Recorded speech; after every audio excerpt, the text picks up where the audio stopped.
Vemos que no es lo que debería ser hoy, pero en realidad estas cosas intentaban infiltrarse en la iglesia desde el principio.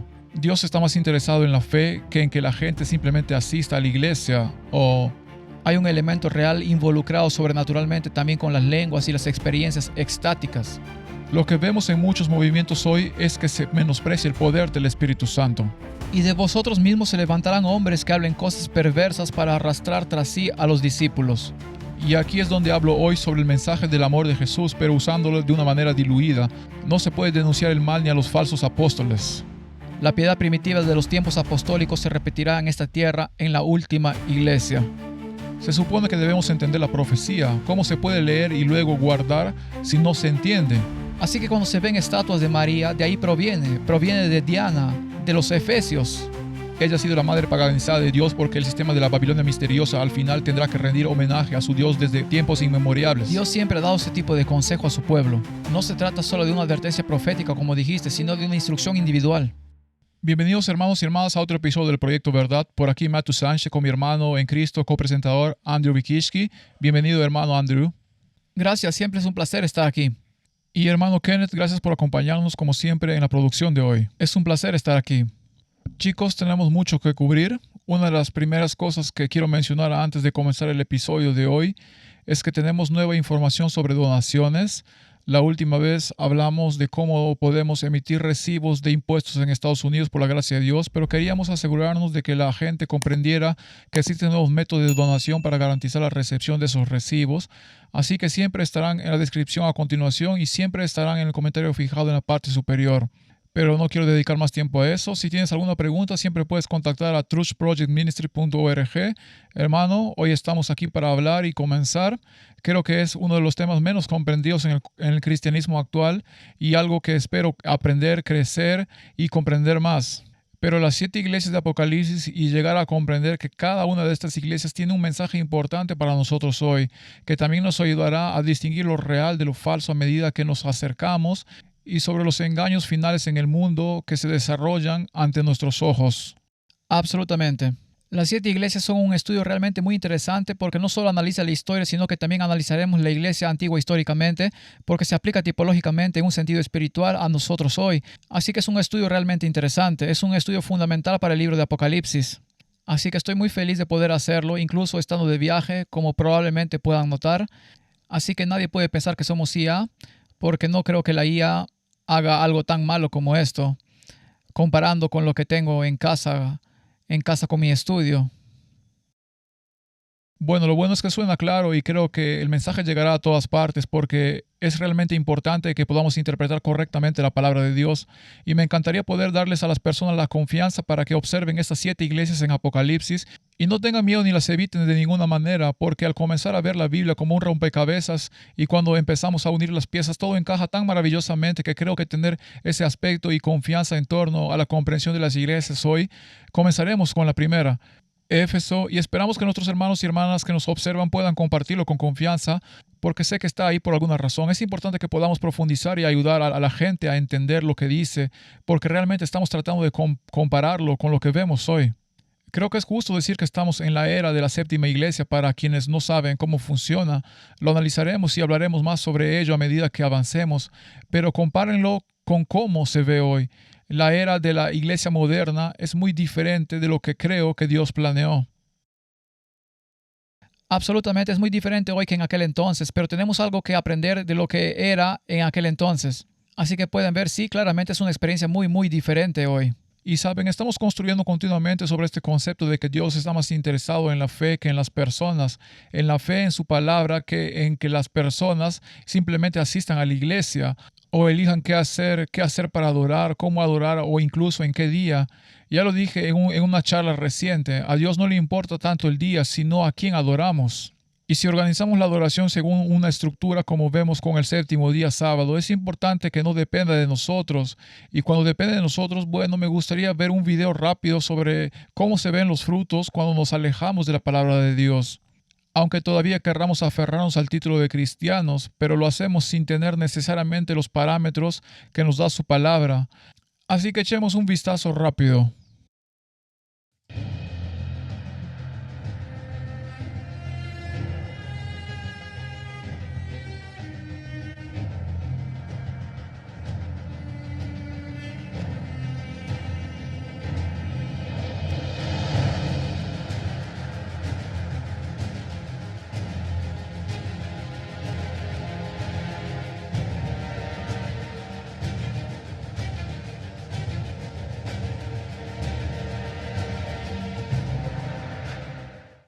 Entonces solo te voy a preguntar, hermano, ¿eso es lo que crees que Jesús pretendía para la iglesia que tiene hoy?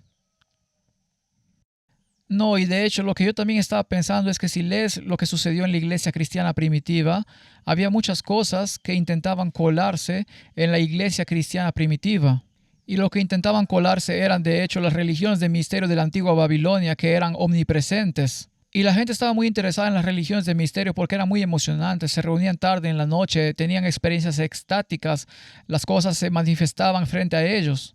Y veo a alguien colgando de cables y flotando alrededor, pienso en Simón el Mago, pienso en todo esto, es casi como si hubiera un entretenimiento y el espíritu muerto, las cosas, los niños cayendo al suelo, siendo entrenados para tener esa experiencia desde una edad temprana.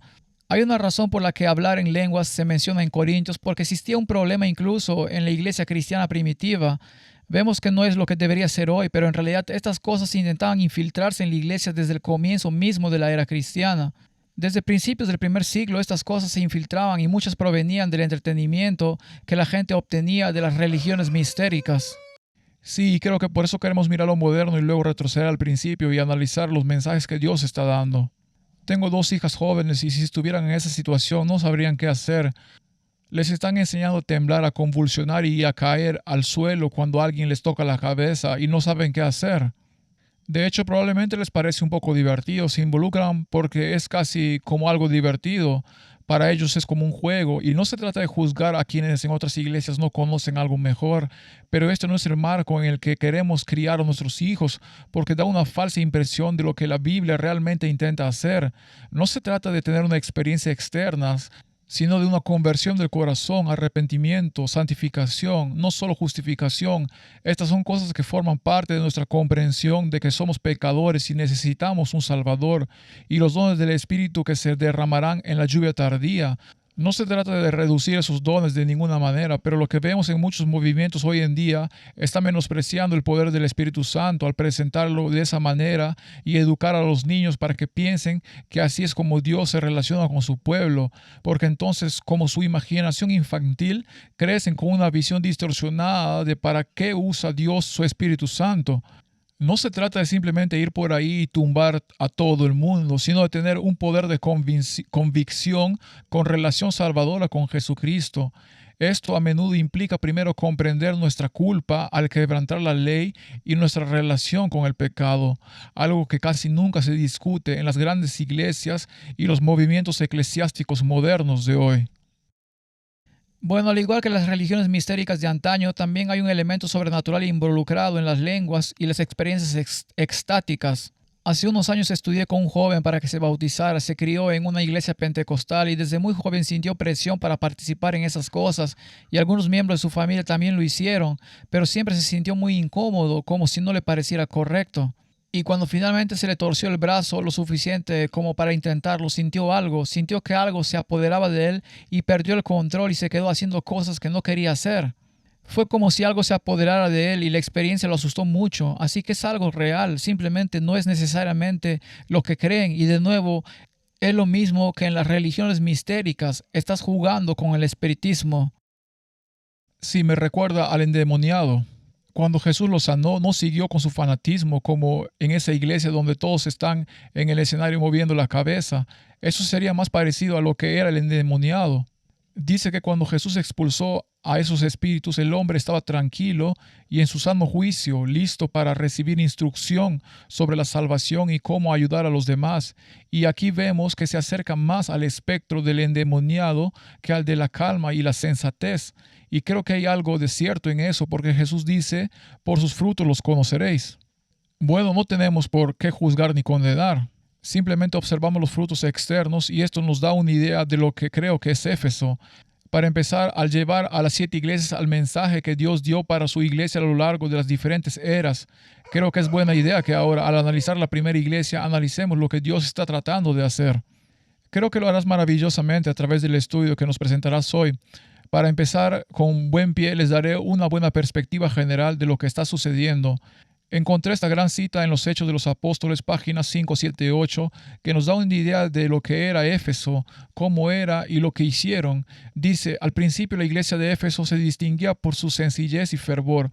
Me recuerda a Nicodemo cuando dijo, debes ser como un niño, Tienes que nacer de nuevo. Esta sencillez y este fervor, los creyentes trataban seriamente de obedecer cada palabra de Dios. La obediencia es mejor que el sacrificio, y sus vidas revelaban un firme y sincero amor a Cristo. Se regocijaban en hacer la voluntad de Dios porque el Salvador moraba constantemente en sus corazones. Llenos de amor para con su Redentor, su más alto propósito era ganar almas para Él.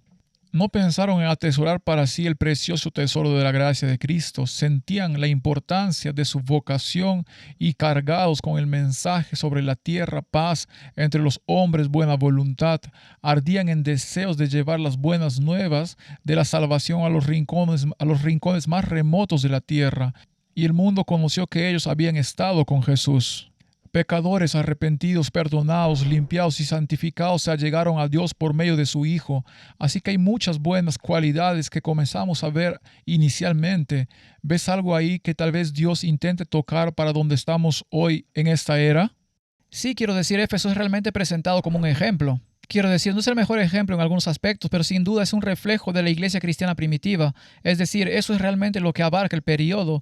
Y había mucho que desear en cuanto a la experiencia de la iglesia cristiana primitiva. Sí, y creo que hoy en día se habla mucho del amor de Jesús de una manera que en realidad diluye el mensaje, pero hay una versión del amor de Jesús que no solo es tan poderosa como lo que la gente quiere transmitir, sino que además no diluye el mensaje en absoluto. De hecho, aumenta la profundidad de su amor el hecho de que se tomara tanto tiempo para ayudar a preparar a su pueblo. Advertirles de lo que está por venir y hacerlo de tal manera que la otra persona que quizás no entiende estas cosas pueda comprenderlas y escuchar el amor y el perdón que hay en ellas y llegar a eso y ser salva. Como dijo Jesús, si yo fuera levantado, atraeré a todos a mí. Y por eso queremos hacer eso. Queremos exaltar a Jesús en todo lo que hacemos y mostrarles que todo lo que intentamos hacer en el proyecto Verdad se hace con amor, no para juzgar ni condenar, sino para ayudar a personas que fueron como nosotros en algún momento, que estaban en el mundo y deseen ser rescatadas a través de la verdad. Dice aquí, los miembros de la iglesia estaban unidos en sentimiento y acción. El amor a Cristo era la cadena de oro que los unía. Progresaban en un conocimiento del Señor cada vez más perfecto y en sus vidas se revelaba el gozo y la paz de Cristo. Visitaban a los huérfanos y a las viudas en su aflicción y se guardaban sin mancha del mundo. Es interesante, sin mancha del mundo, pues comprendían que de no hacerlo estarían contradiciendo su profesión y negando a su Redentor. La obra se llevaba adelante en cada ciudad. Esto refleja lo que deberíamos estar haciendo hoy. Se convertían almas y a su vez éstas sentían que era su deber hablar a otros acerca del inestimable tesoro que habían recibido. No podían descansar hasta que la luz que había iluminado sus mentes brillara sobre otros. Multitudes de incrédulos se enteraron de las razones de la esperanza cristiana. Se hacían fervientes e inspiradas súplicas personales a los errantes, a los perdidos y a los que, aunque profesaban conocer la verdad, eran más amadores de los placeres que de Dios. Yo diría bastante fácil ver cómo eso refleja lo que también está sucediendo hoy. Sí, sin duda, sí. Hay una gran evangelización que debe llevarse a cabo en este tiempo. Y si nos fijamos en Éfeso, de hecho, la repetición debe ocurrir al mismo tiempo aquí. Y creo que a medida que nos acercamos, hay mucha división ahora mismo, pero a medida que nos acercamos veremos a Dios unir cada vez más a su pueblo. Y será con amor por la verdad, y como Cristo es la verdad, el camino, la verdad y la vida, es necesario exaltar a Cristo en su plenitud para llevar adelante la obra de ayudar a los que hierran. Si hierran, hay que explicarles cuáles son sus errores, y si hay quienes dicen, no, yo amo la verdad, hay que señalar la diferencia entre un motivo celestial y uno terrenal. Estas cosas no siempre son fáciles de hacer, pero creo que es un mensaje que Dios está tratando de transmitir a su pueblo. Así que analicemos Éfeso a fondo y hagamos este estudio bíblico. Hermano, ¿podrías explicarnos lo que tiene para nosotros hoy? Esta presentación es una de 7. Esta es la primera parte, la iglesia de Éfeso. Para quienes hayan visto presentaciones como esta, tengo todo el material con los versículos que se usarán hoy. Pueden descargar un PDF gratuito de mi sitio web para que puedan seguirlo si desean tomar notas, guardarlo o compartirlo con otros. Ese sitio web es sanctuarydoorministry.com. En una sola palabra, sanctuarydoorministry.com. Quizás también lo puedan ver en pantalla. Vayan a la página de recursos donde encontrarán la sección 7 iglesias y podrán descargar los PDFs de esta serie. Al comenzar con Éfeso debemos considerar el libro de Apocalipsis como la historia del mundo desde la ascensión de Cristo hasta su venida. Ahora, hay algo en ese libro que ya hemos cubierto, que abarca los 1000 años después de la segunda venida de Cristo, pero principalmente el libro de Apocalipsis trata sobre lo que sucederá en esta tierra desde la partida de Cristo hasta su regreso. Así que cuando analizamos las 7 iglesias, es decir, es lo primero que vemos en el libro de Apocalipsis después de la introducción del capítulo 1, y es esencialmente la base fundamental de la Biblia. Existe una relación con los 7 sellos, hay relaciones con otras profecías bíblicas que se basan en este fundamento de la comprensión de las 7 iglesias. Y otra cosa que aprenderemos muy pronto en este estudio, como verán, es que esto también nos presenta el santuario celestial. Así que esta base fundamental de la Biblia y las 7 iglesias se conecta con otros elementos proféticos del libro de Apocalipsis. Uno de ellos es, por ejemplo, los 4 jinetes del Apocalipsis. En realidad no se menciona así en la Biblia como los 4 jinetes del Apocalipsis, pero es eso a lo que se refiere. Lo que tenemos es información histórica registrada, información profética que se convirtió en información histórica de lo que ocurrió en las iglesias. Están muy relacionados los 4 caballos con las primeras 4 iglesias que estudiaremos eventualmente. Analizan la historia del pueblo de Dios desde diferentes perspectivas. Específicamente, cuando analizamos las 7 iglesias, veremos que se relacionan con la condición y el estado de la iglesia y consejo para la iglesia, donde los caballos y los sellos abordan un aspecto diferente de lo mismo, pero desde una perspectiva diferente. Creo que es muy importante que la gente entienda los que piensan que son cosas distintas. En la cultura moderna a menudo se escucha que se utiliza la expresión los 4 jinetes, pero nunca se asocia con algo como por ejemplo las 7 iglesias. Entonces existe claramente una desconexión intelectual entre estas dos cosas, y creo que lo que hemos demostrado aquí repetidamente, y sus estudios bíblicos lo demuestran muy bien, es que se ve la interconexión. Es el principio de repetir y ampliar que vemos en Daniel, pero usado para describir diferentes atributos de los mismos periodos de tiempo desde perspectivas diferentes. Y creo que al aprender mucho de esto me ayudó a abrir mi mente. Estas partes no son independientes en diferentes partes del libro, sino que están entrelazadas y describen lo mismo de diversas maneras. Así podemos comprender bien lo que Dios intenta decirnos una vez que tengamos las herramientas para decodificar lo que se dice aquí, que es lo que vamos a hacer hoy. Sí, bueno, repetir y ampliar en cierto sentido también es tipología porque las cosas se repiten en tipo, como lo que sucedió en la iglesia cristiana primitiva y en las diferentes fases de la iglesia hasta el final. Habrá elementos de todo esto que se repetirán al final, y hay un elemento de eso también con los 7 sellos, así que con los primeros 4 caballos o los primeros 4 sellos de los caballos. Así que sí, esencialmente todo en la Biblia resume todo lo que la gente del final necesita saber. Todo es esencialmente para la gente del final. Así que comencemos en Apocalipsis 1:1. La introducción del libro de Apocalipsis dice la revelación de Jesucristo que Dios le dio para manifestar a sus siervos las cosas que deben suceder pronto. Así que esto es profecía, y le envió por medio de su ángel a su siervo Juan. Ahora voy a ir al versículo 7. En el versículo 7 habla de su advenimiento, su regreso. He aquí viene con las nubes y todo ojo le verá, y también los que le traspasaron y todos los linajes de la tierra lamentarán por él. Sí, amén. Entonces el contexto de lo que se describe en Apocalipsis capítulo 1, la introducción al libro de Apocalipsis, se ve que ya se refiere a su regreso. Así que cuando estudiamos estas cosas que pronto deben suceder, se refiere a la segunda venida de Cristo. Todo esto está relacionado con la preparación de la gente para su regreso. Y volvemos al versículo 3 que se refiere a lo que vamos a estudiar hoy y en realidad a todo lo que está en el libro de Apocalipsis. Bienaventurado el que lee y los que oyen las palabras de esta profecía y guardan las cosas en ella escritas, porque el tiempo está cerca. Bueno, se habla de que el tiempo está cerca incluso cuando esto fue escrito, y creemos que esto fue escrito en el 94 y el 96 después de Cristo en la isla de Patmos por Juan. Así que incluso desde ese periodo, cuando esto se publicó por primera vez, había una especie de urgencia de verdad presente con respecto a que el tiempo está cerca, especialmente para aquellos que esperan la segunda venida de Jesús. Y ahora al llegar al final vemos que proféticamente la mayoría de las cosas en la Biblia ya han sucedido en la historia, así que solo queda muy poco por hacer. Nos damos cuenta de que todo esto tiene que ver con advertirnos y prepararnos para la segunda venida. Y creo que es justo considerar el versículo 3, Apocalipsis 1:3, como el mecanismo principal para demostrar que debemos entender la profecía, porque ¿cómo se puede leer, oír y luego guardar si no se entiende? No se puede guardar algo que no se entiende. Algo similar ocurre con el sábado. Mucha gente no lo entiende, por eso no lo guarda. Por eso creo que gran parte de lo que intentamos hacer es mostrar a la gente que no hay nada que temer estas cosas, pero que también hay que saber distinguir correctamente, porque la Biblia también describe al principal enemigo del pueblo de Dios como un falso profeta. Así que parecerá que entiende la profecía y hablará de ella, pero será una versión falsa de ella. Así que el lector tiene una verdadera responsabilidad aquí. Dios está tratando de decirles, tómense el tiempo para aprender estas cosas. Absolutamente, necesitan ser aprendidas, necesitan ser entendidas. Esta es la razón por la que se llama revelación. Es una revelación de Cristo. De hecho, es una revelación de Jesús literalmente, porque no solo están viendo eventos proféticos que sucederán, sino que también enseñarán y aconsejarán a la iglesia. Pero al mismo tiempo, a lo largo de todo esto, están aprendiendo quién es Dios. Así que también es una revelación de Cristo. Así que si son cristianos y aman a Jesús, el libro de Apocalipsis debería ser uno de sus libros favoritos. Vayamos un poco más allá al versículo 10 ahora, todavía en el capítulo 1, la introducción. Estaba en el Espíritu en el día del Señor y oí detrás de mí una gran voz como trompeta que decía, yo soy el Alfa y el Omega, el primero y el último.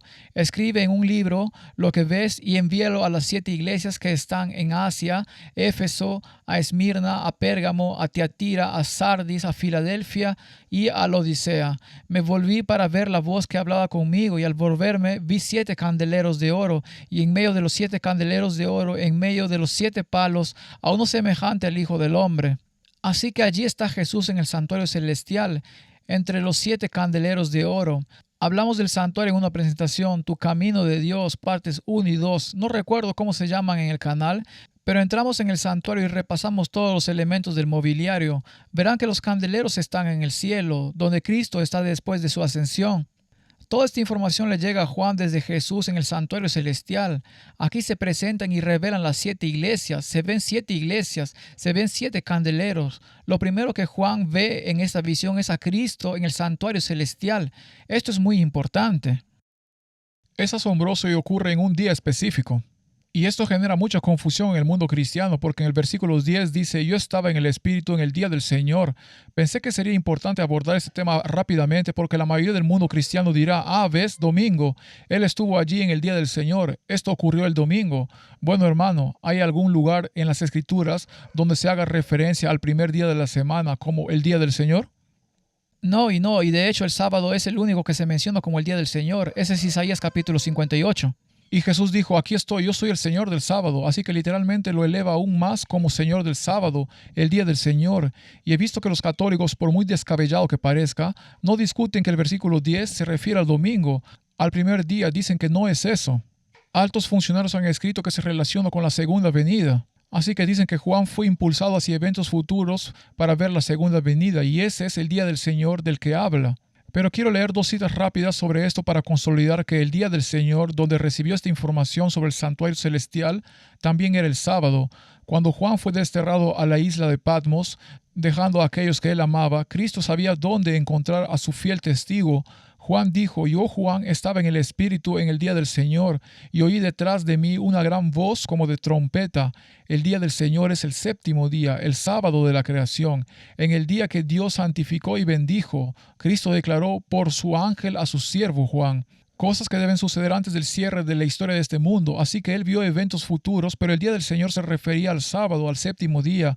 Y él quiere decir que debemos llegar a ser entendidos respecto a ellas. Esta es la educación que debe darse pacientemente, que nuestras lecciones sean apropiadas para los días en que vivimos, que es lo que intentamos hacer ahora, y que nuestra instrucción religiosa sea dada de acuerdo con el mensaje que Dios envía.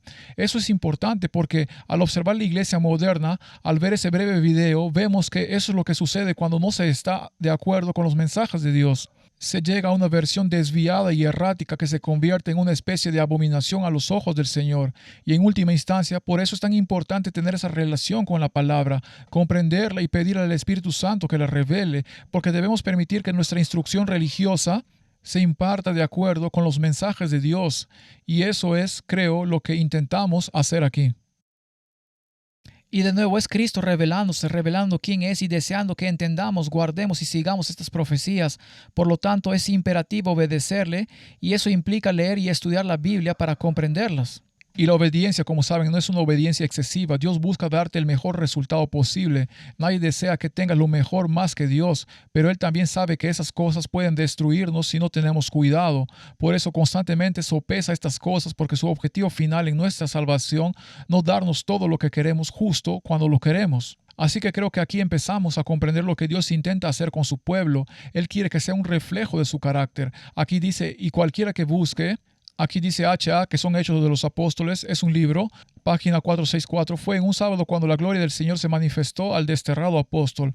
No podría ser más claro. Juan observaba el sábado tan reverentemente en Patmos como cuando predicaba al pueblo de las aldeas y ciudades de Judea. Se aplicaba las preciosas promesas que fueron dadas respecto a ese día. Yo fui en espíritu en el día del Señor. Así que espero que esto aclare algunas cosas para que la gente pueda confirmar que ese término se refiere específicamente al séptimo día, sábado. Primero debemos entender que estas cartas dirigidas a las 7 iglesias eran en realidad 7 ciudades que existían en la antigüedad en el Mediterráneo. Se puede ver claramente que lo que hoy es la Turquía moderna fue en el mundo antiguo estas 7 raíces. Les mostraré una diapositiva más. Ahí está resaltado ese camino. Parece una especie de herradura rota o algo así. Abajo a la izquierda se ve Éfeso, Esmirna y se sube a Pérgamo, Tiatira, Sardis, Filadelfia y luego abajo a la derecha la Odisea. Esa era la antigua ruta postal. Las cartas que se enviaban comenzaban en Éfeso, daban la vuelta y luego regresaban a la Odisea. Esa era la antigua ruta postal. Y de nuevo, todo esto se aplica a la Turquía moderna. Otra cosa que hay que entender al estudiar las cartas, y verán esta estructura a lo largo de las 7 cartas, es que cada una tiene una estructura muy específica en su cuerpo. Todas tienen un saludo, una identificación, una condición, un consejo, un problema, una conclusión y una promesa. A veces se unen en una sola, como el saludo y la identificación siempre van juntos. Y la conclusión y la promesa a veces también van juntas al final, pero esto es básicamente lo que encontrarán en todos. Entonces, cuando lo revisemos, los haremos en categorías separadas, como ven en las diapositivas. Tendré lo que está a la izquierda de la diapositiva con la parte de la carta en la que estamos. Así que echemos un vistazo a la primera parte de la primera carta. Este es Apocalipsis 2.1, es el saludo y la identificación. Y tengo el periodo de tiempo aquí desde alrededor del 31 después de Cristo hasta el 100 después de Cristo.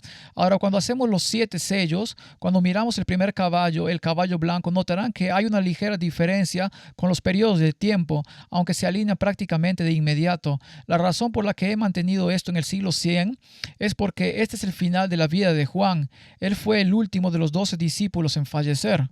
Falleció a una edad natural a diferencia de los otros que fueron martirizados, pero en cierto modo mantuve este primer periodo de tiempo allí. La mayoría de los historiadores y teólogos sitúan este primer periodo alrededor del año 100 después de Cristo, ya que se trataba de la iglesia cristiana primitiva. En esa época los apóstoles y discípulos que conocieron a Jesús vivían, así que lo consideramos como el periodo de Éfeso. Lo primero que debemos buscar es el nombre de la iglesia, ya que la Biblia contiene nombres y esos nombres son el carácter, representan algo. La palabra Éfeso significa deseable, algo que ya mencionamos en la iglesia cristiana primitiva. Era deseable para Dios ver la verdad difundirse con poder. Este fue un periodo de rápida expansión del mensaje del evangelio por todo el mundo.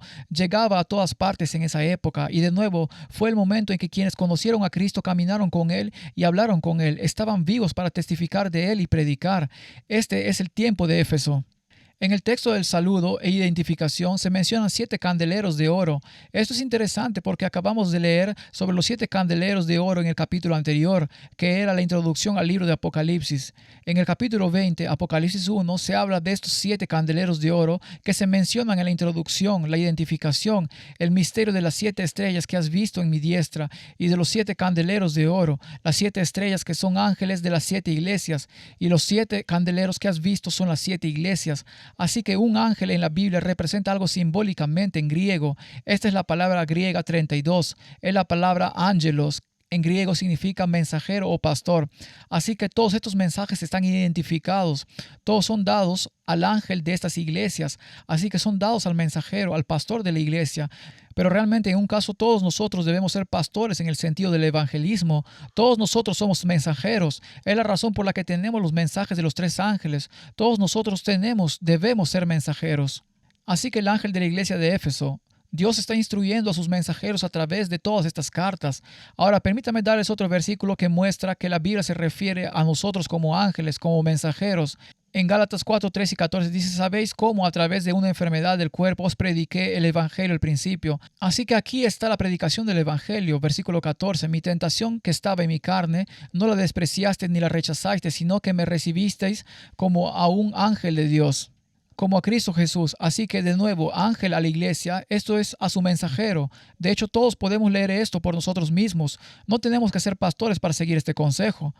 Cuando estudiamos las cartas y observamos el saludo y la identificación en cada una de estas ocasiones, Cristo firma con su nombre al principio de la carta. La identificación aquí es que dice, esto dice Él. Será así en cada carta que revisemos. Te da una forma diferente de identificar a Cristo y cada vez que se da representa algo muy específico de ese periodo de la iglesia. Es otra forma en que Cristo firma con su nombre.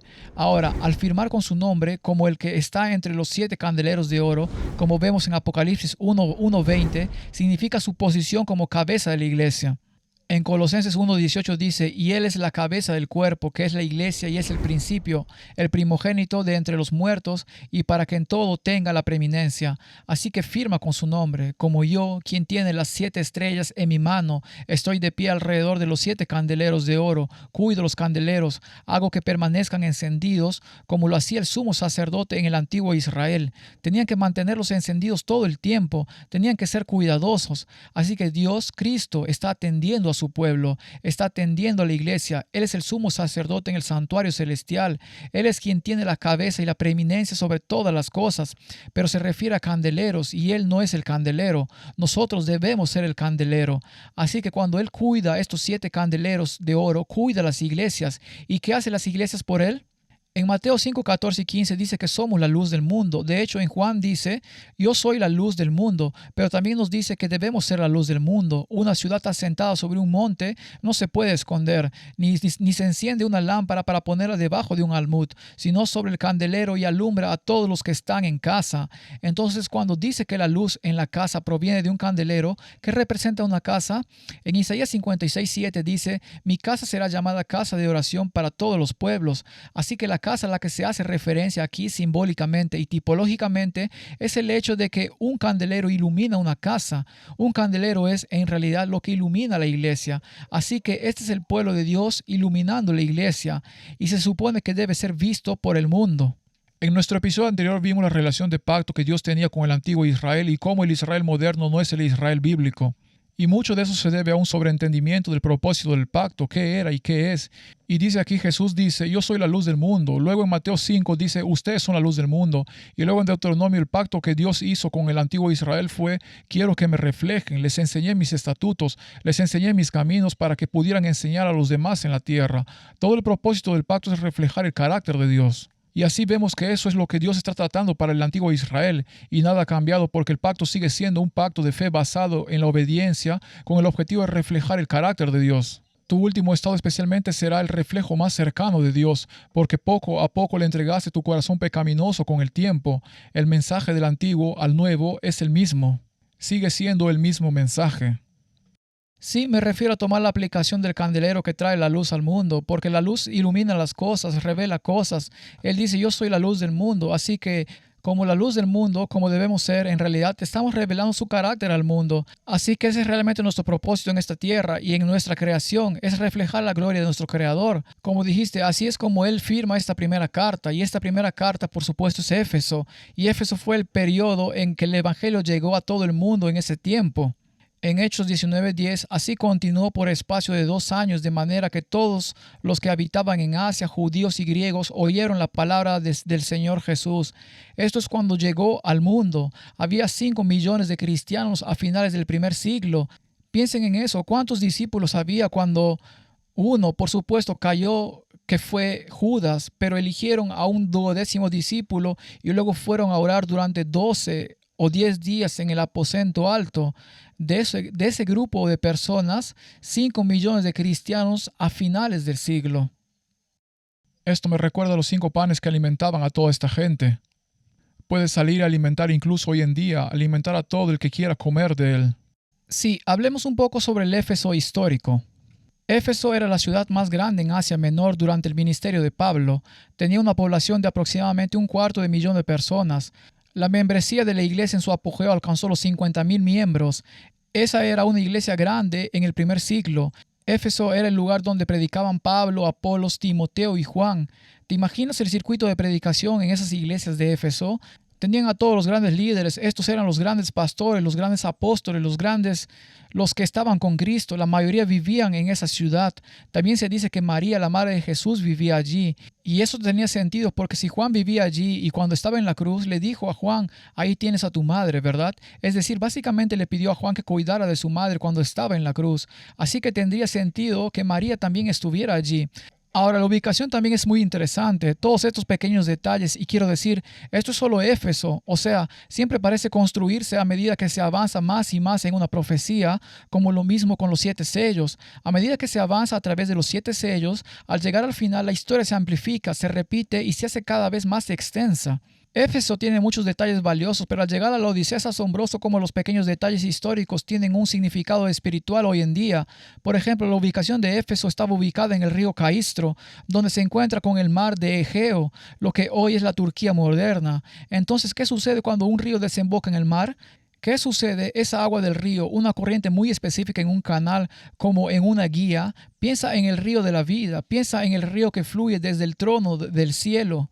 Baja y desemboca en el mar, y cuando el agua desemboca en el mar, ¿a dónde va? Va a todas partes. Así que el Evangelio llegó a todo el mundo al mismo tiempo en Éfeso durante ese periodo. Es muy interesante la importancia de su ubicación geográfica, pero a pesar de lo bueno que fue este periodo, a pesar de lo grandioso que era el Evangelio en ese momento, y dicho sea de paso, la razón por la que avanzó con poder fue porque recibieron el Espíritu Santo. Y si entienden algo sobre los candeleros de oro, los candeleros no pueden dar luz a menos que haya aceite para quemar.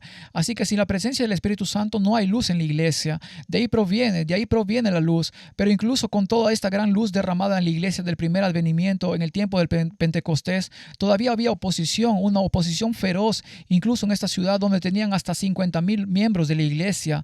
Está registrado aquí en Hechos capítulo 19:34. Pero cuando supieron que Pablo era judío, todos a una voz, durante aproximadamente 2 horas clamaron: grande es Diana de los Efesios. Estaban muy enojados por Pablo, estaban muy molestos con los cristianos e intentaban enaltecer a su diosa local, Diana de los Efesios. Ahora, hay una razón muy específica por la que esto significa algo para nosotros hoy en día, para comprender lo que le sucedió a la iglesia. Si nos fijamos en Diana, Diana era una diosa pagana de la luna, de la fertilidad con muchos pechos. Se la consideraba la madre de los dioses.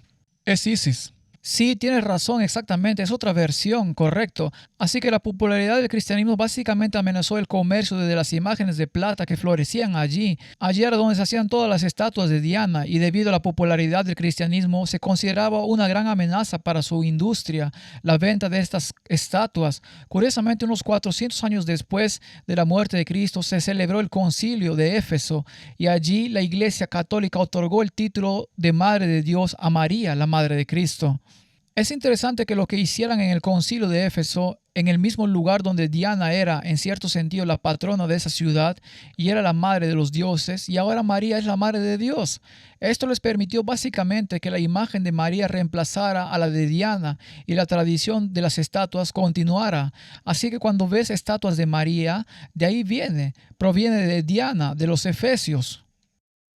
Y Diana en realidad proviene de Semiramis y Nimrod, que es Tamuz, a quien la Biblia identifica por su nombre. Así que cada vez que ves la representación de María con el niño Jesús, estás viendo a Semiramis y Tamuz, Diana o Isis, como quieras llamarla. Ella ha sido la madre paganizada de Dios que proviene de Babilonia, lo cual tiene sentido porque el sistema de la misteriosa Babilonia al final tendrá que rendir homenaje a su Dios desde tiempos inmemorables. Y ahora hoy en día se está haciendo en forma de adoración a María. Sí, Éfeso es famoso por otras cosas además de las estatuas de Diana. Tenía el templo de Artemis 4 veces más grande que el Partenón, y este era muy grande. Este es más grande que el Partenón. Tenía 117 columnas de 20 metros de alto y 2 metros de grosor. Una de las 7 maravillas del mundo antiguo se encontraba allí, en Éfeso, y había un gran anfiteatro en Éfeso con capacidad para 25,000 personas. Este anfiteatro tan famoso es donde se desarrollan las escenas de Hechos 19:34. Ese es el saludo y la identificación de la carta. Ahora pasemos a la siguiente parte que trata sobre la condición de la iglesia en Apocalipsis 2, 2 y 3. Yo conozco tus obras y tu arduo trabajo y paciencia y que no puedes soportar a los malos y has probado a los que se dicen ser apóstoles y no lo son y los has hallado mentirosos y has sufrido y has tenido paciencia y has trabajado arduamente por amor de mi nombre y no has desmayado. Es interesante que Cristo señale las obras. Seremos juzgados por nuestras obras. La Biblia es muy clara al respecto. Las decisiones que tomamos a lo largo de la vida. Dios nos perdona nuestros pecados y pasa por alto los momentos de nuestra ignorancia. Pero lo que intenta hacer es llevarnos a un punto donde seamos perfeccionados. De hecho, ahora estamos reflejando quién es Él. Así que Él observa sus obras y su labor. Y por supuesto, si realmente los reflejan como candeleros en el mundo, reflejarán el espíritu que hay en ellos. Así que menciona esas cosas, su paciencia y demás. Pero ¿cuáles eran esas obras en aquellos primeros días de la iglesia cristiana primitiva? Si lees el libro de los Hechos, los encontrarás realizando milagros. Los ves sirviendo a los demás. Tienes la obra de Dorcas que se realizó y bautizaban. Muchos miembros se unieron a la iglesia en ese momento. De nuevo, 5 millones de cristianos para finales del primer siglo. Ahora puedes ver en qué eran buenos allí. En el versículo 2. No pueden soportar a los que son malos. Has probado a los que dicen ser apóstoles y no lo son. Así que eran muy buenos para discernir el error y erradicar el mal. Eran muy perspicaces, pero también pacientes. Ahora, cuando veo la palabra paciencia, siempre me hace pensar porque es el reflejo de Cristo en la paciencia. Veo Apocalipsis 14, 12. Aquí está la paciencia de los santos, los que guardan los mandamientos de Dios y la fe de Jesús. Así como fue en los tiempos apostólicos, la piedad primitiva de entonces necesita repetirse en este tiempo. Así que tenemos el derramamiento del Espíritu Santo en la lluvia temprana. Tenemos Pentecostés, tenemos esta increíble explosión del Evangelio que se extiende a todo el mundo. ¿Qué se supone que ocurrirá en los últimos días en esta tierra? Hay una lluvia tardía que vendrá, debe llenar al pueblo de Dios y habrá una explosión del Evangelio que se extenderá por todo el mundo y luego llegará el fin. Así que pueden ver que la verdad presente aquí de la piedad primitiva de los tiempos apostólicos se repetirá en esta tierra en la última iglesia. Ahora, estamos hablando de Éfeso y hablaremos de la Odisea más adelante, pero pueden ver que cada iglesia tiene una aplicación. Lo que debía haber mencionado antes es que en realidad estas cartas tienen 3 aplicaciones. La primera era en el tiempo cuando se escribieron. Eran instrucciones específicas para las 7 ciudades que se encontraban en la ruta postal. Así cada una de esas ciudades recibió lo que necesitaba. Al estudiar el tipo histórico verán que esos mensajes fueron específicamente para la condición de esas iglesias en ese momento. La segunda aplicación, la más importante que siempre hacemos, es que estos periodos de tiempo representan a Cristo entre la ascensión y la segunda venida de su iglesia, desde periodos separados uno tras otro, Éfeso, Esmirna, Pérgamo, etc., hasta llegar a la Odisea. Así que sí, son periodos individuales, uno tras otro, en la historia durante 2000 años, pero la tercera aplicación y algo que también debemos hacer es la aplicación de la verdad presente, porque cada una de estas iglesias contiene algo de verdad presente para la iglesia de Dios hoy. Cada uno de ellos les instruye a estar preparados para lo que la Odisea tiene que pasar. Creo que eso tiene mucho sentido porque cuando vemos el versículo 2 dice, conozco tus obras, tu trabajo y tu paciencia, que no puedes soportar a los malos y has probado a los que se dicen ser apóstoles y no lo son. Así que lo que encuentro interesante aquí para nuestra aplicación moderna es que Éfeso comenzó con amor, unidad y un celo infantil. Anhelaban hacer la obra del Evangelio para Dios. Así que debemos tomar esto en cuenta, pero de alguna manera lograron captar el amor de Jesús hasta el punto de ser elogiados por Dios mismo. Pero en ese amor aún pudieron denunciar el mal, aún pudieron denunciar a quienes decían ser cristianos, pero no lo eran. Y aquí es donde hablo del mensaje del amor de Jesús hoy, pero usándolo de una manera diluida. En el que se usa hoy no se puede denunciar el mal ni a los falsos apóstoles porque no quieres ofender ni herir los sentimientos de nadie, pero aquí se ve la combinación de ambas cosas, un mensaje de advertencia, severidad y preparación, pero con amor, sinceridad y el deseo de hacerlo juntos. Queremos hacerlo en unidad. Veo ambas cosas aquí, ambas las deseo. Quiero unidad entre nuestros hermanos y hermanas en la obra y quiero ser capaz de decir las cosas como son, porque Dios ha dicho las cosas como son en este caso. Y creo que ambas son muy prácticas para lo que estamos enfrentando hoy en nuestra iglesia. Absolutamente. Así que Dios llama a su pueblo a discernir, a probar los espíritus si son de Dios o no, y si hablan de acuerdo con la ley y el testimonio, si no, no hay luz en ellos. Y se puede hacer con amor. Sí, absolutamente. Así que esta es la condición de la iglesia primitiva, que es Éfeso, que es deseable. Ahora menciona que hay personas malvadas que intentan entrar en la iglesia, personas que son apóstoles y no lo son. En 2 Tesalonicenses capítulo 2, 7, la advertencia que dio Pablo fue que el misterio de la iniquidad ya está en acción. Veamos la última parte del versículo 2. Dice que hay mentirosos. O sea, creo que ¿en qué parte de la Biblia? Así que tiene que ser el libro de los Hechos, obviamente, donde en la iglesia cristiana primitiva hubo un ejemplo de ellos descubriendo mentirosos con el Espíritu Santo, con discernimiento. Sí, eso fue con Simón el Mago. Bueno, de hecho eso es lo que voy a mencionar a continuación, pero lo que estaba pensando aquí con los mentirosos es Ananías y Zafira capítulo 5. Ellos dijeron que iban a donarlo todo. Iban a dar todo lo que vendieron, pero en realidad estaban mintiendo y de hecho el Espíritu Santo informó a los apóstoles y ellos estaban discerniendo y se dieron cuenta de que perdieron sus vidas Sí, por mentir al Espíritu Santo. Así que la iglesia cristiana primitiva de nuevo era buena en detectar el error y erradicar el mal. En Hechos 20, la advertencia de nuevo sobre lo que le va a pasar a la iglesia primitiva. Versículos 29 y 30, porque yo sé que después de mi partida entrarán en medio de vosotros lobos rapaces que no perdonarán al rebaño, y de vosotros mismos se levantarán hombres que hablen cosas perversas para arrastrar tras sí a los discípulos. Y aquí es donde estaba pensando en Simón el mago, en el capítulo 8 de los Hechos. Él tenía alguien que venía con un trasfondo de atraer a la gente tras ellos con señales y prodigios y haciendo un tipo de trabajo de religión misteriosa. Él era una especie de mago o hechicero y básicamente lo ves viendo la efectividad del evangelio y diciendo quiero tomar un poco de esa receta y mezclarla con la mía porque quiero tener ese tipo de éxito. E intentó por supuesto comprar la influencia del Espíritu Santo, lo cual era ridículo, no pudo hacerlo. Así que básicamente la iglesia cristiana primitiva era muy buena detectando errores y necesitaba hacerlo porque los lobos rapaces iban a venir. Así que lo mismo se repetirá en la historia. A medida que nos preparamos para el fin, el ejemplo de Éfeso para nosotros es discernir y ser sabios. Así que lo que Dios quiere que su pueblo entienda hoy es que necesitamos discernir entre lo verdadero y lo falso, lo correcto y lo incorrecto. Y Andrew, mientras has estado leyendo esta presentación, me vino a la mente algo sobre Hechos 20:30, donde dice que estos falsos maestros atraerían a la gente tras sí mediante sus enseñanzas perversas. Y creo que esa es una lección para nosotros hoy, especialmente con los falsos maestros que andan por ahí. Su objetivo no es acercarte a Jesucristo, sino acercarte a ellos mismos. Y eso es algo muy peligroso y debemos ser conscientes de ello.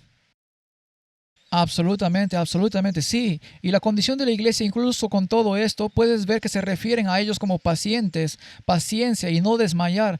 Así que cuando ves a apóstoles falsos o aquellos que son malvados, pero se hacen pasar por buenos, ¿en qué contraste está eso también?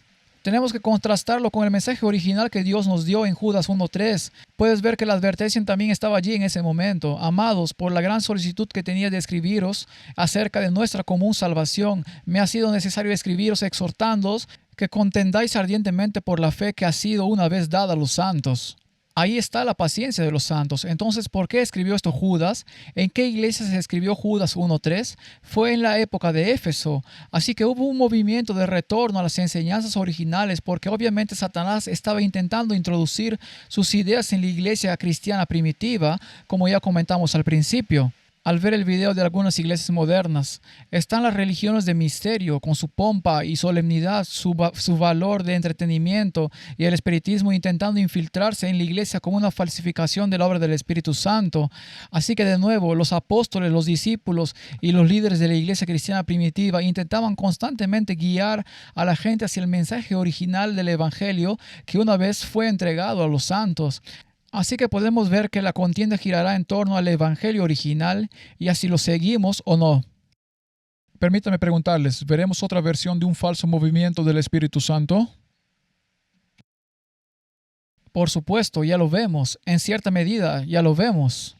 O sea, ves el éxito pentecostal siendo colocado en lugar de la fe. Se trata más de los sentimientos, de lo que se ve y se oye, que de vivir por fe. Éfeso era muy bueno en mantener los estándares.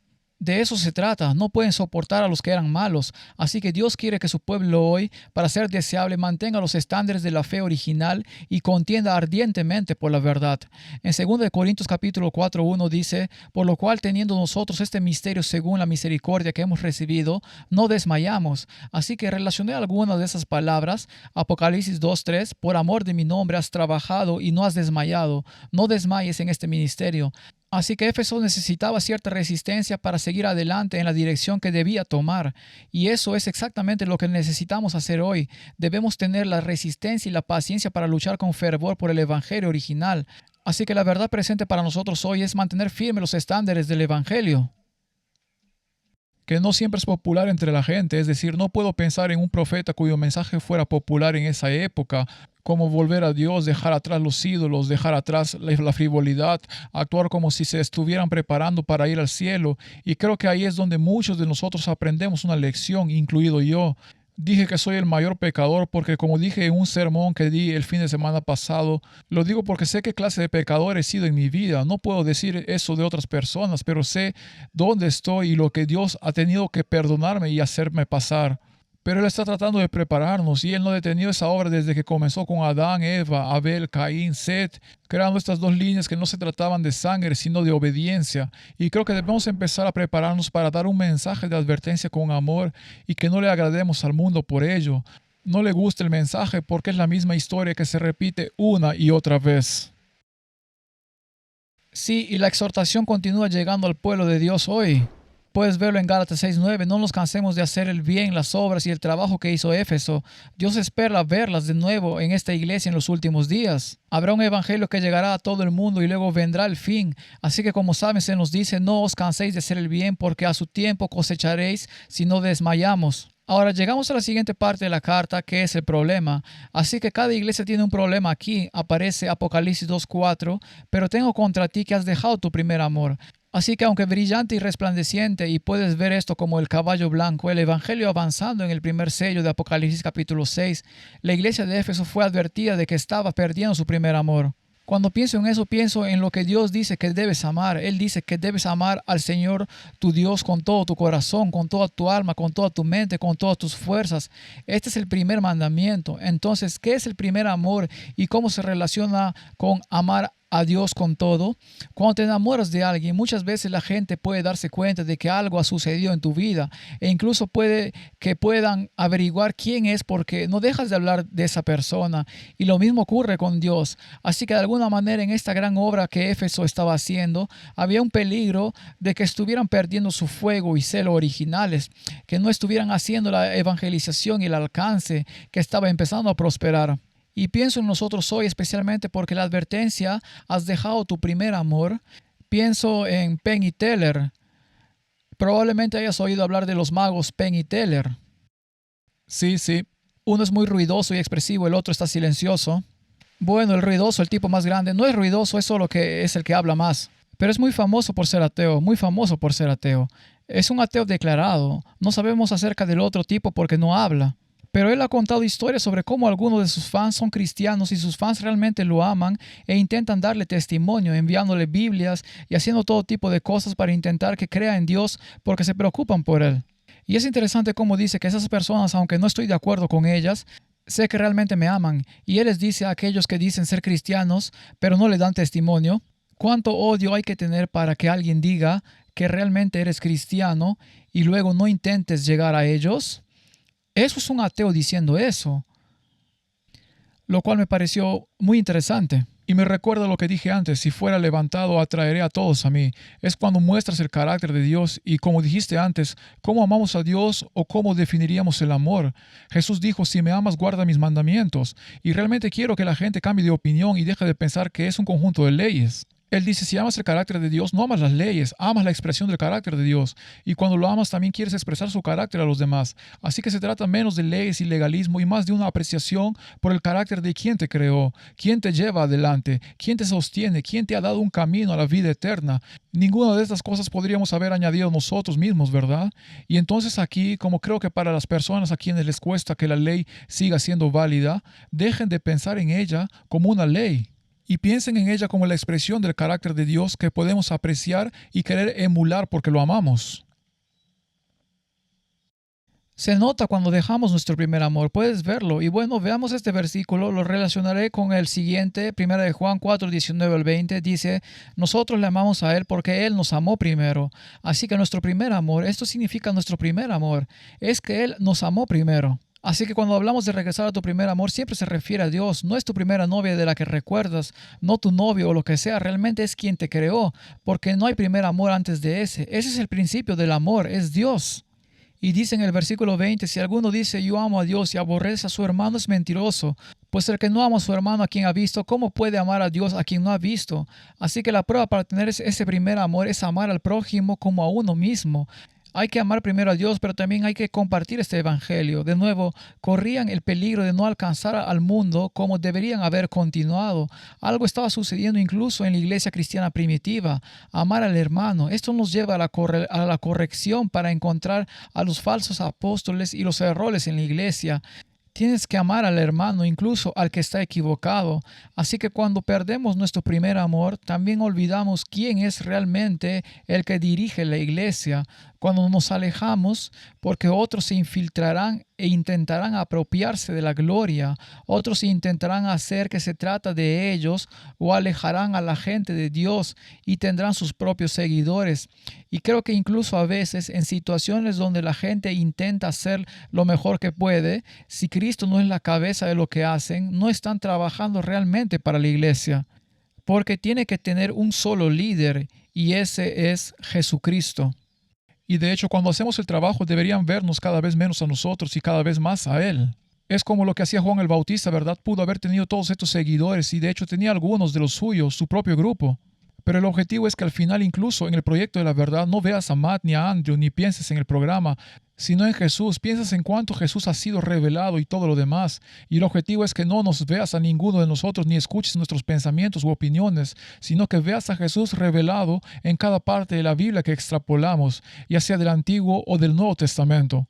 Creo que el tema ha sido Cristo en su santuario. Cristo es Salvador y Perdonador. Cristo es el Espíritu que guía a las iglesias a través de las 7 eras.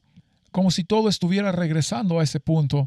Y espero que de alguna manera, por la gracia de Dios, estemos logrando eso al realizar esta obra. Pasemos ahora a la siguiente categoría de la carta. A la siguiente sección es el concilio de la carta. Ahora que hemos hablado del problema, el concilio ahora se dirige a aquellos que han abandonado su primer amor. Apocalipsis 2, 5 y 6. Recuerda, por tanto, de dónde has caído y arrepiéntete y a las primeras obras, pues si no, vendré pronto a ti y quitaré tu candelero de su lugar si no te hubieras arrepentido. Pero tienes esto, que aborreces a las obras de los nicolaitas, las cuales yo también aborrezco. Así que si regresas y haces las primeras obras, eso significaría que tienes una conexión renovada con Cristo como cabeza de la iglesia y que trabajarías por todas las almas. Arrepentimiento significa volver al principio y empezar de nuevo. Dar la vuelta y regresar por donde viniste, arrepentirse. Es muy fácil ver lo que eso significa. También necesitamos ese arrepentimiento hoy. De nuevo, la verdad presente para nosotros hoy no es solo porque estamos en una condición laodicense, es que debemos mirar a Éfeso y ver que incluso Éfeso necesitaba volver a su primer amor. ¿Cuánto más necesita nuestra iglesia hoy volver al primer amor? Amén. Ahora, la última línea del versículo 6, aborrece las obras de los nicolaitas, las cuales yo también aborrezco. Así que este es el consejo. El consejo es que tú aborreces las obras y Cristo también las aborrece. Así que si Cristo las aborrece, eso significa que también debemos aborrecer las obras. Pero de nuevo, se trata de amar a Dios y a tus hermanos, pero aborreciendo el pecado. Eso significa aborrecer las obras del pecado. Entonces, ¿quiénes son estos nicolaitas? Porque obviamente es muy importante que Dios pusiera esto en la carta a Éfeso. Primero debemos entender de dónde provino. En Hechos 6:5 vemos a Nicolás. Nicolás fue uno de los diáconos originales de la iglesia. En Hechos 6:5, y eligieron a Esteban, varón lleno de fe y el Espíritu Santo. Es el mismo que fue apedreado en el capítulo siguiente. A Felipe, a Prócoro, a Nicanor, a Timor, a Párnemas y a Nicolás, prosélito de Antioquía. Así que Nicolás fue uno de los diáconos originales. Ser uno de los 7 diáconos originales de la iglesia cristiana primitiva es algo asombroso. Este hombre fue uno de los originales, así que cuando vemos su nombre, Nicolás, un prosélito de Antioquía, un prosélito es un converso.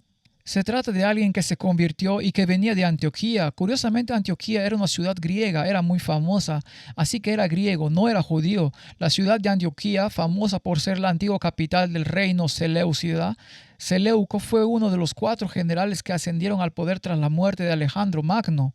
Era una de las 4 cabezas de leopardo. Esta era la bestia griega. Si observamos la bestia griega en la historia, ¿por qué la conocemos? La conocemos por el entretenimiento que tenemos hoy. Los conocemos por los Juegos Olímpicos, por los deportes. También la conocemos por la filosofía griega, el aprendizaje y la enseñanza griega. Nicolás provenía de Antioquía, que era la gran capital del imperio griego, al menos aquella fortaleza, aquel cuadrante del imperio griego. Cuando Nicolás llegó a la iglesia, trajo consigo esencialmente filosofía y gnosticismo. Los nicolaitas estaban influenciados por el gnosticismo, que influyó en todos los nuevos miembros. Es algo que trajeron consigo desde su llegada. Los nicolitas enseñaban el antinomianismo, que consistía esencialmente que los cristianos ya no estaban sujetos a la ley de Dios por la gracia de Cristo. De hecho, eso es algo que también escuchamos a veces hoy en día. Esa enseñanza de la gracia falsa o la gracia barata se remonta a la iglesia de Éfeso, a la primera iglesia cristiana. La idea es que la libertad del Evangelio nos ha liberado de las ataduras del pecado. Lo convierte en una licencia para pecar. Sí, de hecho he oído algunos círculos evangélicos que se le llama el Evangelio Plus. Y la gente dice, oh, Evangelio Plus es malo porque solo quieres el Evangelio. Y dicen que Plus funciona. Y creo que es muy claro en todo el Evangelio que Dios pide a su pueblo que actúe con el objetivo de prepararlos para el cielo y reflejar su carácter. Y así cada vez más, como Juan el Bautista, como mencionamos antes, murió a sí mismo y Cristo creció. Nosotros debemos morir a nosotros mismos y que Cristo crezca. Y eso se logra mediante la obra del Espíritu Santo en el corazón. Pero eso involucra al individuo. Nosotros desempeñamos un papel en eso. Y no se trata de añadir más medios de salvación. Se trata de explicar todos los términos de la salvación, que creo que algunos libros posteriores del Nuevo Testamento exponen con mucha claridad. Aún no hemos llegado a esta parte de la carta, pero les adelantamos un poco. Llegarán a un punto en la carta donde cada una de las 7 cartas a las 7 iglesias tiene el mismo significado para el que venza. Así que para los nicolaitas que ya no creían en la necesidad de aplicar o cumplir la ley, debo decir que no había necesidad de vencer el pecado en sus vidas, así que la santificación básicamente fue en cierto sentido eliminada, se volvió automática, no hay que preocuparse por ello, no había santificación, era literalmente solo justificación. Así que los nicolaitas introdujeron esa enseñanza proveniente del gnosticismo y de la filosofía griega. Y Andrew, esta enseñanza nicolaita, ¿no dirías que sería el misterio de iniquidad que Pablo previó en la iglesia de su época? Es la misma época. Absolutamente sí, ciertamente es una de esas cosas porque la clave, como veremos, para llegar al cielo es un corazón transformado y una vida transformada. No solo el perdón, sino en realidad la restauración en el Evangelio. Esa es la fe que fue entregada originalmente a los santos. Ahí es, por supuesto, donde Satanás va a atacar y, por supuesto, la controversia gira en torno a la ley de Dios, en torno al carácter de Dios. Así que si Satanás quiere enseñarte que puedes seguir pecando y ser salvo, sí, es la misma mentira de siempre. No hay nada nuevo bajo el sol y se predica hoy en día en las iglesias, por desgracia. sí, y esto es Éfeso, así que echemos un vistazo a más evidencia de esto en la Biblia, que fue escrita durante la primera iglesia cristiana. Esto es Judas 1:4, porque algunos hombres han entrado encubiertamente, tal vez un diácono, los que desde antes habían sido destinados para esta condenación. Ahora la frase allí, desde antes habían sido destinados, es la palabra griega 4270 y la palabra griega 3819. Estas son las referencias de la concordancia Strong. Significa que previamente escribieron o expusieron, anunciaron o prescribieron esto o lo establecieron como regla. Así que eso significa que antes de que los antiguos fueran ordenados, previamente tenían esto como sus reglas y que eran hombres impíos que convierten en libertinaje la gracia de nuestro Dios y niegan a Dios, el único soberano, y a nuestro Señor Jesucristo. Así que en lugar de una conversión completa del corazón y un cambio completo hacia la verdad, importaron sus viejas creencias bajo un nuevo nombre, bajo el cristianismo. Y si observamos lo que sucedió con los primeros padres de la iglesia, que eventualmente se convirtieron en lo que conocemos como la Iglesia Católica hoy, vemos el gnosticismo, la filosofía griega y que todas esas cosas se infiltraron en la Iglesia cristiana primitiva hasta convertirse básicamente en lo que conocemos como la Iglesia Católica hoy. Así que esta idea de que uno podía seguir pecando y aún así ser salvo, Pablo también se la comunicó a los romanos. Dijo en Romanos 6:1, ¿qué pues diremos? ¿Perseveraremos en el pecado para que la gracia abunde? En ninguna manera, porque los que hemos muerto al pecado, ¿cómo viviremos aún en él? Así que los nicolaitas básicamente separaban la santificación de la salvación. La santificación no formaba parte de la experiencia, porque santificar significa ser santificado, significa apartarse de los pecados. En 2 Tesalonicenses capítulos 2:13, Dios dice muy claramente desde el principio que nos ha elegido para la salvación mediante la santificación del Espíritu y la fe en la verdad. Así que la verdad presente para nosotros hoy es que debemos elevar el estándar bíblico del Evangelio y que se avecina un juicio y que debemos amarnos unos a otros. Necesitamos estar preparados para lo que viene, pero por supuesto debemos hacerlo con amor, dejando de lado la idea de que hay que guardar la ley de Dios. También vemos esto de nuevo en Hechos 15:29, que os abstengáis de lo sacrificado a ídolos, de sangre, de ahogado y de fornicación, de las cuales cosas si os guardareis, bien haréis, pasadlo bien.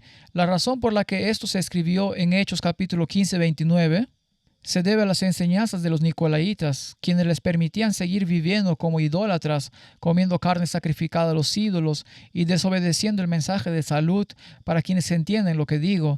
Así que básicamente podían seguir fornicando, y esto es fornicación literal, está hablando de lo físico.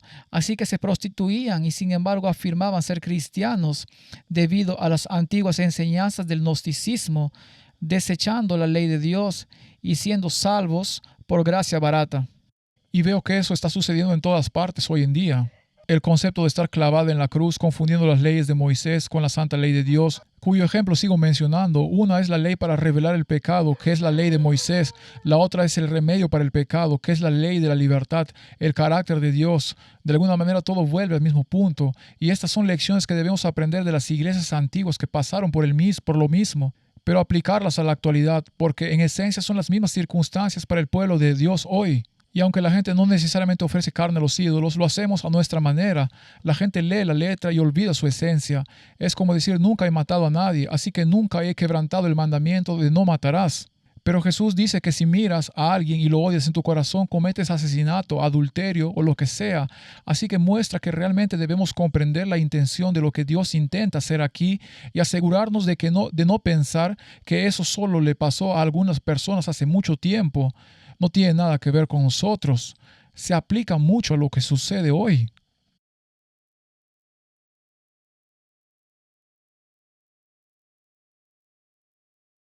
Sin duda, les daré un versículo extra que no está en el PDF. Disculpen que no esté en el estudio, pero lo leeré desde mi aplicación. Es 2 Timoteo capítulo 3, versículo 1.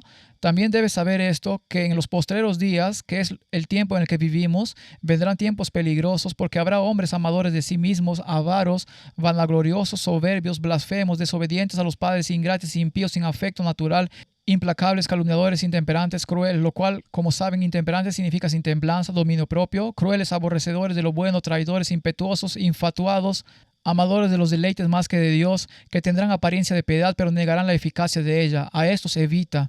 Todas estas descripciones de la conducta pecaminosa son para personas que tienen una apariencia externa de piedad. Esto en realidad se relaciona directamente con la experiencia que los efesios estaban viviendo, la iglesia de Éfeso, con la que estamos lidiando. Estamos llamando a quienes no seguían la verdad y sin embargo afirmaban ser cristianos. De hecho, vamos a tener esa misma situación en nuestra iglesia hoy. Y por supuesto así es. Así que de eso se trata el consejo. Ahora, la siguiente parte de la carta que debemos abordar es el cierre y la promesa. Este cierre y promesa están juntos. Así que este es nuestro último versículo de Apocalipsis capítulo 2. El que tiene oído, oiga lo que el Espíritu dice a las iglesias. Al que venza, le daré de comer del árbol de la vida que está en medio del paraíso de Dios. Así que vamos a tratar algo aquí en el cierre, porque el cierre que encontrarán será el mismo en cada iglesia. Así que esta es la única vez en esta serie de 7 partes. Hablaremos de ello, nos referimos a él, pero aquí es donde vamos a estudiar. ¿Qué significa cuando Dios dice el que tiene oídos que oiga? Bueno, lo primero que pienso es, ¿quién tiene oídos? Todos tienen oídos, todos tienen oídos. Así que para quien tiene oídos, sí, sé que no es una pregunta capciosa. A veces son muy simples, no pensamos en esto, pero lo que Dios está diciendo en esencia es que se lo dice a todos, a todo el que tenga oídos, a cualquiera que pueda oír, que escuche lo que Dios dice. Así que volvamos al principio del Apocalipsis, donde comenzamos hoy. Voy a echar un vistazo a Apocalipsis 1.1. De nuevo, voy a analizar algunos versículos diferentes. En Apocalipsis 1.1 vemos que esta es la revelación de Jesucristo. Él nos mostrará cosas que sucederán. Esta es la profecía, ¿verdad? El versículo 2 dice que ha dado testimonio de la palabra de Dios. Esto se refiere a Juan, que ha dado testimonio de la palabra de Dios y del testimonio de Jesucristo y de todas las cosas que ha visto. En el versículo 10 que vimos antes, él estaba en el Espíritu en el día del Señor y oyó detrás de él una gran voz de trompeta y oyó la voz que decía: yo soy el Alfa y el Omega. Y por supuesto vemos más adelante que ve a Jesús de pie en medio de los 7 candeleros de oro. Así que cuando vemos esta frase, el que tiene oído, oiga lo que el Espíritu dice, ahí tenemos el testimonio de Jesús. Él estaba en el Espíritu en el día del Señor. Oía una gran voz, estaba oyendo. ¿Quién habla? Estaba escuchando a Jesús hablar. Así que cuando escuchamos con oído para oír y Dios dice: oigan lo que dice el Espíritu, ¿a quién estamos escuchando realmente? ¿A quién se supone que debemos escuchar? Se supone que debemos escuchar a Jesús. Permítame agregar un versículo más aquí. Este es Apocalipsis 19:10. Quiero tomar el testimonio de Jesús del versículo 2 y quiero relacionarlo con esa frase. Testimonio de Jesús en Apocalipsis 19:10. Así que este es Juan mientras escucha, está viendo estas profecías. Esta es en realidad una profecía en Armagedón en el versículo 19, donde ve al Cristo en el caballo blanco y todo vestido de blanco. Y esta es la batalla que está ocurriendo al final. Él está abrumado y vencido por lo que está viendo y dice: yo me postré a sus pies, esto es, a los pies del ángel, para adorarle. Y él me dijo: mira, no lo hagas, yo soy consiervo tuyo y de tus hermanos que retienen el testimonio de Jesús. Adora a Dios porque el testimonio de Jesús es el espíritu de profecía. Así que cuando veamos, escuchemos lo que el Espíritu dice a las iglesias. Al examinar las 7 iglesias, sé que hasta ahora solo hemos visto la primera, pero se refiere solo a la profecía. Se refiere ese primer mensaje a Éfeso al surgimiento o la caída de un reino o algo similar. No, ¿verdad? Se refiere a la condición, el problema, los consejos a la iglesia. Y en esos casos se habla de descripciones externas de estos poderes. Creo que mucho de lo que Dios está haciendo en estas iglesias se asemeja a lo que sucede internamente. Y creo que es un estilo contrastante cuando realmente consideramos las dos advertencias de Dios. Advierte sobre los poderes del mundo, los mecanismos y todo lo que intenta alejar a la gente de la salvación. Pero en última instancia también advierte sobre tu corazón engañosamente perverso, diciendo: oigan, tienen una doble batalla, una externa y una interna. Y cuanto más observamos estas iglesias, y estoy seguro de que veremos cada vez más, Dios realmente busca la conversión del corazón en todo esto, así como una comprensión de lo que está sucediendo, pero contrasta con otras profecías que hemos visto que se refieren a sus marcos temporales y sus poderes terrenales. Esto es mucho más Dios hablando a la conversión de nuestro corazón. Absolutamente. Así que cuando escuchamos sus consejos, estamos escuchando su espíritu. ¿Qué leemos cuando leemos los testimonios a las iglesias? Y creo que algunos de ustedes saben de qué se trata. ¿Y qué hay de los consejos a las iglesias? Estas cosas este es el espíritu de profecía. Por eso es el espíritu de profecía, porque el original, lo que hoy consideramos los escritos de Ellen G. White, se pueden ver aquí mismo en el Apocalipsis. Estos son los testimonios a las iglesias. Se trata de concilios, condiciones y cosas específicas que Dios ha estado advirtiendo a su pueblo a lo largo del tiempo. Como dijiste, hay una aplicación personal para cada individuo. Creo que es muy alentador ver que Dios siempre ha dado este tipo de consejo a su pueblo. No es solo una advertencia profética, es, como dijiste, una instrucción individual para la conversión del corazón. Y eso es muy importante. Todo el que tenga oído necesita escuchar esto. Entonces, ¿qué sucede cuando oímos? ¿Qué sucede cuando oímos con oído? En Isaías 54:5 dice: Jehová el Señor me dio lengua de sabios, para saber hablar palabras al cansado. Despertará mañana tras mañana, despertará mi oído para que oiga como los sabios. Jehová el Señor me abrió el oído y yo no fui rebelde ni me volví atrás. Así que cuando escuchamos su voz y los consejos que Dios nos da, cuando escuchamos estas cosas que nos conmueven profundamente y que deberían desafiarnos, debemos tomar decisiones al escuchar el consejo. ¿Rechazamos el consejo o lo aceptamos? Y esto es lo importante de escuchar lo que el Espíritu dice a la iglesia, porque cuando escuchamos la palabra de Dios, cuando escuchamos lo que el Espíritu dice, estamos leyendo la palabra de Dios. Romanos 10:17. Así que la fe viene por el oír y el oír por la palabra de Dios. La fe aumenta al escuchar y al seguir la palabra de Dios. Y solo añadiré que ese fue el mismo mensaje dado en el Antiguo Testamento. Piensen en Esdras, Nehemías y muchos de estos personajes fueron llamados a restaurar Jerusalén, pero en gran parte fue un llamado a volver a Dios, a guardar su ley, a restituirlos y a deshacerse de los ídolos. Es lo mismo que ocurre en el Antiguo y el Nuevo Testamento. Dios busca preparar a su pueblo para el cielo. Y creo que incluso en el último episodio hablamos bastante sobre las consecuencias que tuvo Israel como nación por la falta de obediencia. Y en ese episodio aprendimos que lo que hoy se presenta como los judíos oprimidos a lo largo de la historia, la Biblia presenta un pacto con Dios que los judíos siguen rompiendo. Y como resultado, Dios tiene que castigarlos hasta el final del tiempo de gracia, las 70 semanas, los 490 años, momento en el que se detuvo y se extendió al resto del mundo.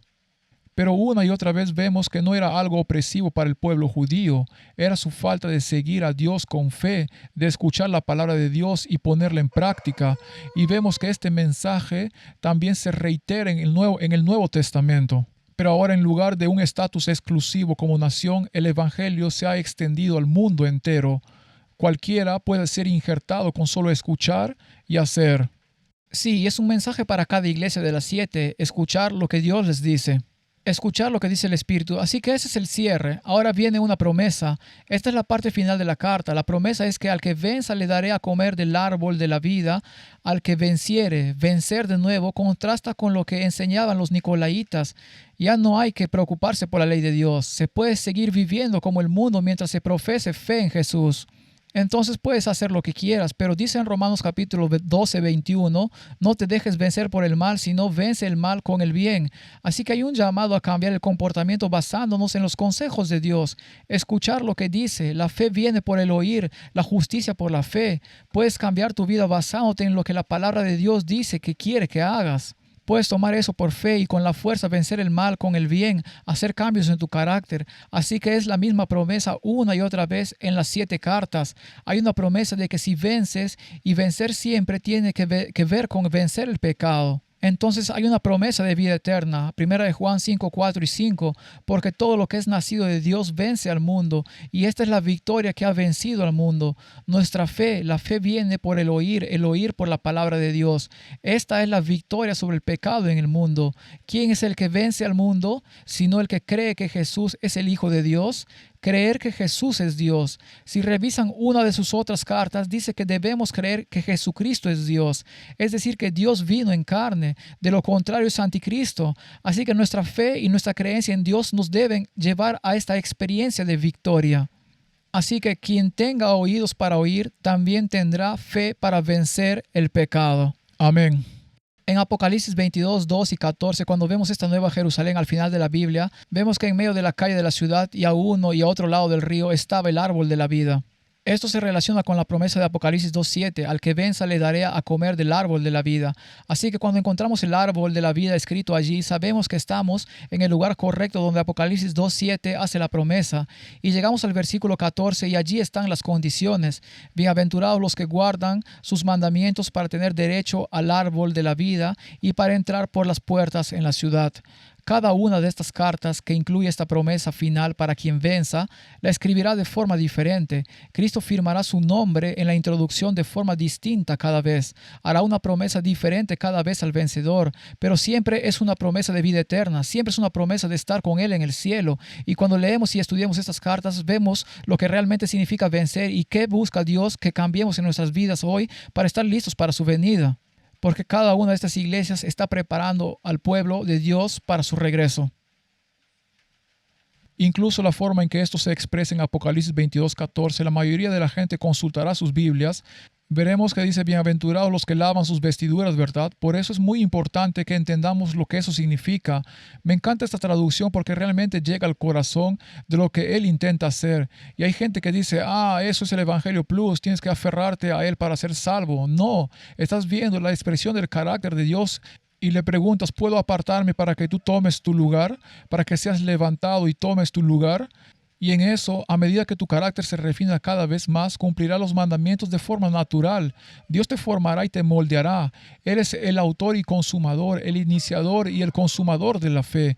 Por eso creo que es muy importante que la gente entienda que gran parte de esto no se trata de lo que hacemos, sino de lo que Él hace a través de nosotros una vez que nos rendimos y dejamos que su Espíritu obre, lo cual nos da el derecho, porque no hay cantidad de cumplimiento de sus mandamientos por nuestra propia voluntad que nos dé derecho a nada en el cielo. Es la justicia de Cristo la que nos da la victoria. Es la justicia de Cristo la que nos da derecho al árbol de la vida, al que no tenemos derecho a acceder. Así que realmente quiero reiterar la suficiencia de Cristo, los mandamientos y su cumplimiento. Es un acto de amor, devoción y gratitud por el carácter de Dios que nos ha dado todo. Los estudios que he estado haciendo con el proyecto La Verdad Contigo, Matthew, he sido muy cuidadoso al mostrarte que todo lo que creemos Todo lo que mostramos aquí proviene de la Biblia y solo de la Biblia. Y por supuesto tenemos los escritos de Ellen G. White. Tenemos eso que por supuesto es el espíritu de profecía. Pero necesitamos ser capaces de mostrar estas cosas y saber por qué creemos lo que creemos sin depender de nada más que de la palabra de Dios. Y mencionaste la traducción, esta es la traducción King James, y es porque es la traducción que proviene del texto recibido, proviene de la mayor cantidad de testigos disponibles para la traducción de la Biblia. No se basa en algún texto esotérico o poco conocido que se encontró en algún momento posterior. No importa la datación por carbono, se basa en el texto recibido, que es la gran mayoría de los testimonios de todas estas mismas copias de la Biblia que dicen lo mismo. Así que sabemos que al usar la versión King James usamos la mejor versión para estudiar y ver cuál era la Biblia original para los primeros cristianos. Es importante ver esto porque la santificación, la victoria sobre el pecado, la superación de todo esto se establece tan claramente en la palabra que no es una interpretación humana ni una traducción. Esto es lo que decía el documento original. Debemos analizarlo y compararlo con los testimonios disponibles para la traducción de la Biblia, y esa es la versión King James. La única razón por la que uso esto es porque creo que necesitamos usar esa versión para... Creo que hay algunos beneficios en comprender algunos aspectos de una posible traducción. A veces hay una nueva interpretación de algo que podría ser aceptable, eso está bien. No voy a condenar a nadie que quiera usar una Biblia diferente, pero si se va a estudiar la Biblia en serio, en mi opinión, lo lógico es usar la versión King James.